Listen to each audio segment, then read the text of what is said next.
Friday afternoon, they had a bowling event for LaChase and Kodak. She was in the lane next to me, and she caught my eye. And so I went over and at the end of the day and said hello to her. I actually stopped into her office the next morning and asked her out to breakfast. That was 22 years ago. We ended up seeing the world together, ultimately. One of our more recent trips to New York City, and she became winded. We started to realize at that time that something may have been starting to happen with her. Her condition had continually gotten worse.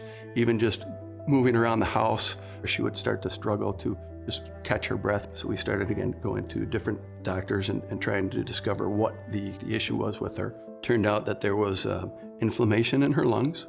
We were recommended to a specialist here at Rochester Regional Health. Dr. Murray and his staff spent so much time going through the detail of all the information that we had brought to them, the compassion, the caring that they showed when we went through this with them, just made us feel so much more comfortable that we are now in the right spot to be able to actually get her some help and some answers. When we finally got the diagnosis and it was determined that this was indeed where we were and what we were dealing with, it was actually just such a sense of relief for Kathy, now knowing and understanding what we were dealing with, and now we had direction as to how we could deal with that moving forward.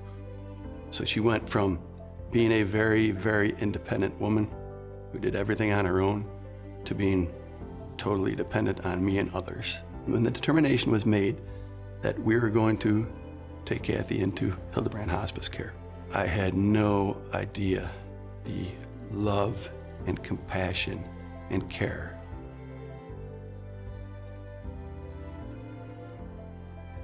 that every person working in that place had. Kathy, our families were just simply amazed at the love and compassion that they showed.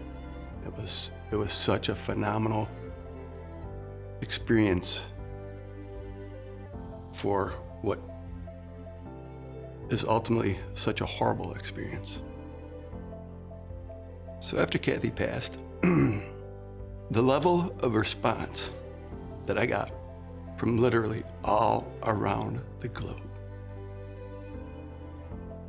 People reached out and told me stories of how she had helped them and how she had touched their lives. The eulogy became them. Bullet points of all these responses from people telling me and telling the world how Kathy had helped them. That was when I realized the legacy that Kathy had left.